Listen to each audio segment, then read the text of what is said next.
Good morning. Welcome to your Monday morning, early morning intuitive guidance. I'm Dr. Bonnie Nussbaum, and today we have a section out of Outrageous Openness by Tosha Silver, letting the divine take the lead. In the last couple of days, we've had several cards, book readings, etc., that all point to allowing the divine to take the lead. Good morning, Judy. Welcome. Glad you are here. Looks like 3 others are here. We'll have to see who pops up. Good morning, Gwen. Welcome, welcome. Glad you're here. And Deb, awesome. Thank you for the sunshine.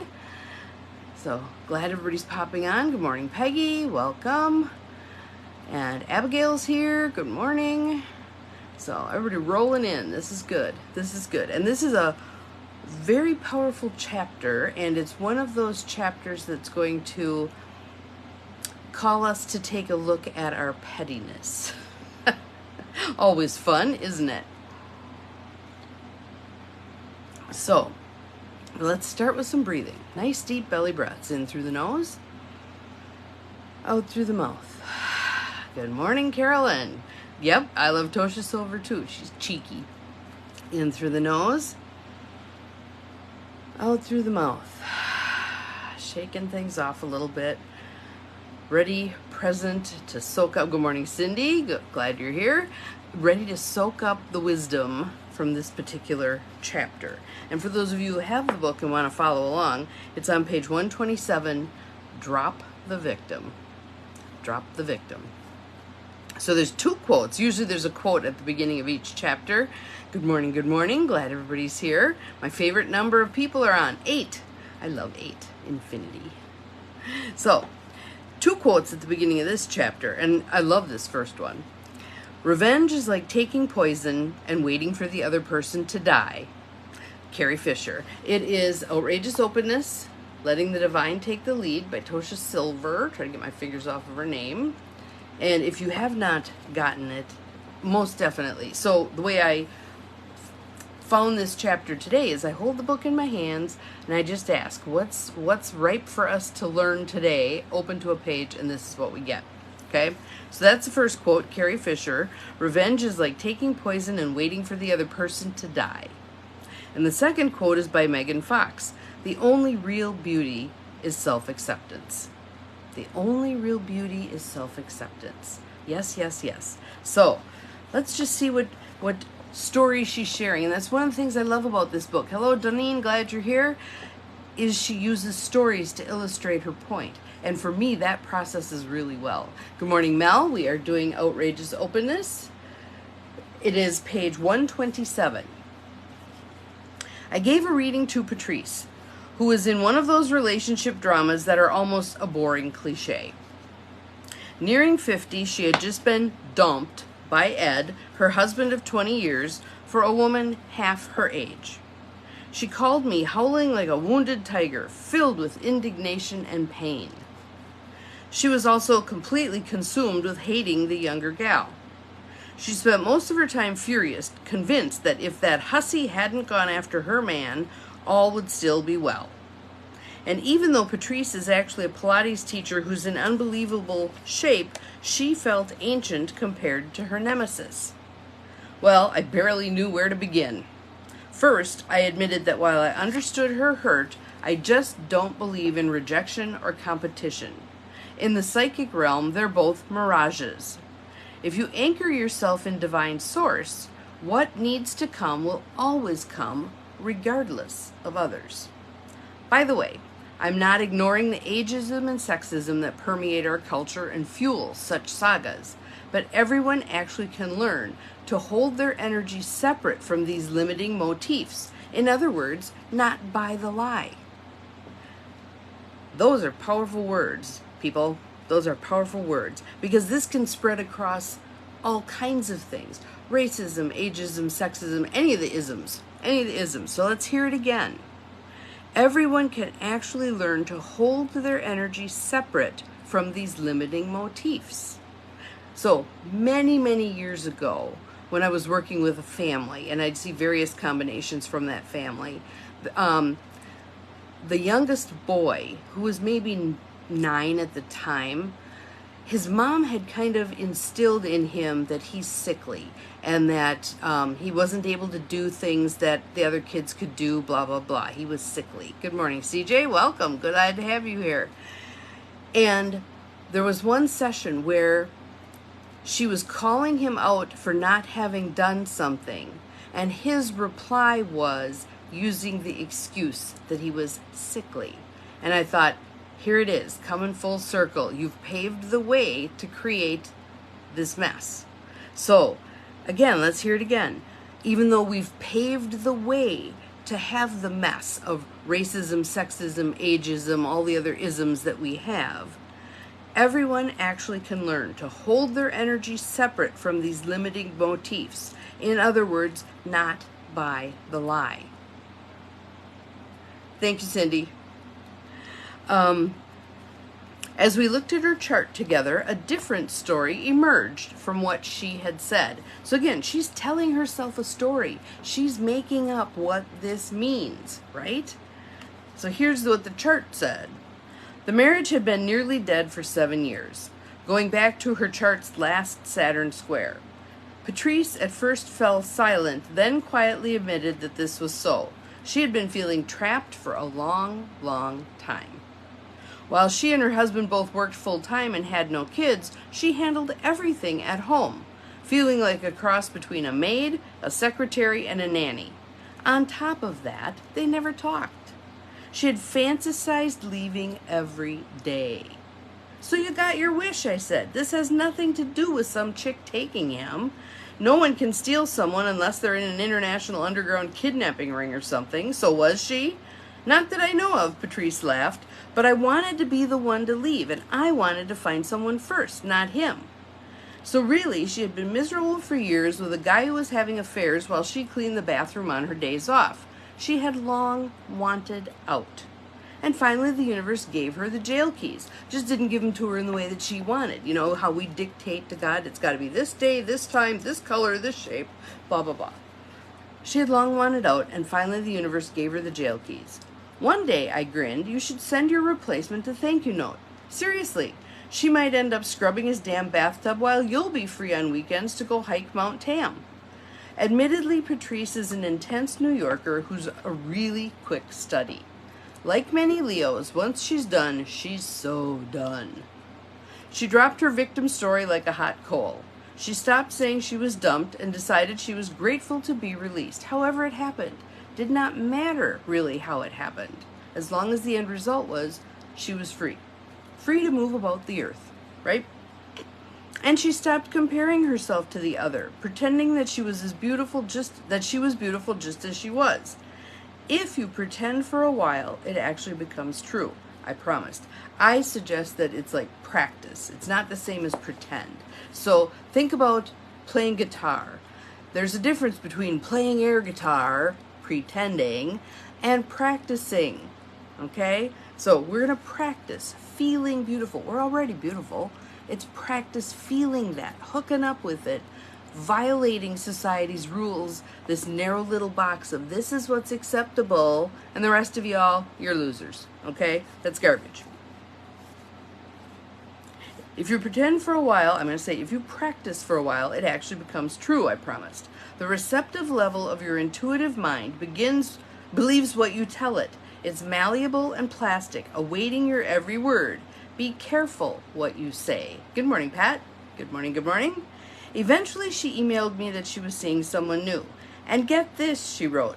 Soon after we met, he said, do you know how rare it is to meet a woman who seems to like herself as she is? You radiate that. Okay? So again, she went from buying into the lie, believing that she was worthless, she was old, good morning, Linda, she was dumped, she was the loser, blah, blah, blah. Letting go of all of that and realizing that her husband leaving her for the younger woman was actually just how the universe set up setting her free. Sometimes we don't like the universe's methods. I will grant us that. But that doesn't mean that it doesn't create the end result we've been looking for. So I'll give you another example.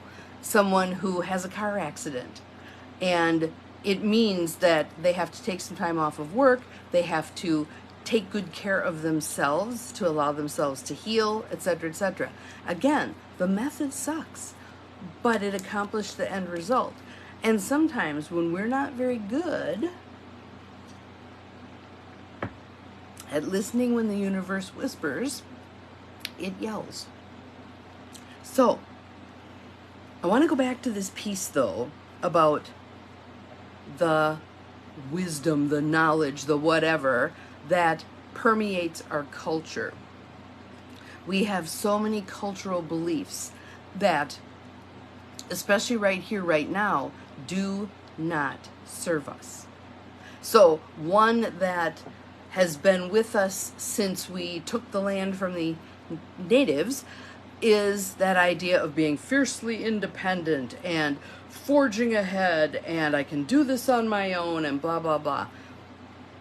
We now can see a lot of the negative fallout from that. People don't know how to ask for help. People don't know how to receive help graciously. People don't know how to work in groups. How many of us, I'll raise my hand, hated it in school when they had us do group projects? We never really were taught how to do a group project, how to work together. We just kind of fumbled through it, and usually what happened was one or two people carried the rest of the group, right? Talking to a carrier here. And then we end up feeling resentful. So I think there needs to be, and maybe now there are, I haven't been in school in a long time, but better ways of teaching people how to work in groups. Which is why I love the intentional community stuff of sociocracy or consensus. You, by necessity, work as a group, and there's rules for how you do this thing. I'm great with you tell me how to do it. I'll do it in spades, and I may come up with some tweaks that actually make it work better, which is cool too. But going back to all of this, our goal now is not buying into that stuff anymore. The women can't do this. This racial, ethnic, religious group is not as smart as this other group, blah, blah, blah. All the crap that we've carried with us from the time someone landed on these shores, we gotta let this stuff go. We gotta rethink our limited thinking. That keeps us stuck. If we believe, there was an article in the paper a while ago that the local area was getting some money for schools, but the powers that be, which were largely of one party and not another, engineered that money goes to charter schools and private schools, leaving the public schools in the dust. As a product of public schools, I think pour some money into the public schools also. Make this more equitable, because you never know those individuals who are going through that school system who's going to be someone who makes a big difference in this world. We need to cultivate everyone, and we have resources to do so. Don't tell me we don't have enough to do that. Good morning, Lucy. It's about reallocating resources. When we have hoarders of resources, that doesn't serve everybody. Good morning, Susan. We are up to 14. This is awesome. And here I am pontificating. But you all know what my biases are anyway, right? What I'm saying here is learn to hold your energy separate from all of those we can't, this won't works, this is how we've always done it, us and them, all that crap. Learn to hold your energy separate from that. And I was talking to someone yesterday, and she said it helps her greatly. No, it wasn't yesterday, it was the day before. It helps her greatly when someone baits her with, you're not going to be able to do that, because she then pops into, watch me. There are a group of folks who do that, who will say, watch me, and they take off. The reason I'm bringing this up is I know that there are many coaches who use this, athletic coaches, who use this with their players to try to bait them into being their best self. That works for some. That does not work for everybody. And if your person in authority, say you're a 12-year-old ball player, and your person in authority, the coach says, you're never going to do anything with this sport, you know, you're not as talented, blah, blah, blah, it's going to crush them. It behooves the coach to know who a different approach is going to work with. It's like parenting. The same approach does not work for every one of your kids, right? My daughter was masterful at avoiding negative. My son was much more focused on achieving positive. It worked for both of them, but you got to figure out how to work with that. You're going to fall flat on your face if you try the other approach. You're going to end up with a whole lot of negative consequences instead of helping them get where they want to go, right? So, again, I'm going to read that little part again because I think that's so important. I'm not ignoring the ageism and sexism that permeate our culture and fuel such sagas, but everyone actually can learn to hold their energy separate from these limiting motifs. In other words, not buy the lie. Think about bosses. How many of you have had a boss hole who told you you weren't going to go any higher than where you were, that you'd risen to your level of incompetence, you just didn't have it, blah, blah, blah. If you believed that person, you stayed stuck. If, on the other hand, you said, he's just an idiot, or she's just, jealous, or whatever it is, then you could forge past, and in fact, maybe pass them up. So, I go back to the quote just dropped back in my head. Never accept an opinion or advice from someone you wouldn't gladly trade places with. Yeah, boss hole. You like boss hole? Yep, feel free to borrow. And there are bosses who are wonderful, yes? And they're guides, they're supports, they lift you up, etc., etc. But there are those who, I always think of the movie 9 to 5. He was a boss hole, all right? So, stop comparing yourself to other people. Step fully into your own power and authority. Who are you? Shine your light. Don't be trying to shine someone else's light. I remember Oprah saying that too. When she stopped trying to be Barbara Walters, then she could become the best Oprah she could be. All right? Same for the rest of us. Stop trying to be what someone else is. Be the best you can be. All right, so there we have it. That was our chapter for today. Drop the victim. Drop the victim. Argue for your limitations and you get to keep them. So let's stop doing that. Have an awesome Monday. We'll see you again tomorrow. Remember, you're capable of far more than you think you are. Bye-bye.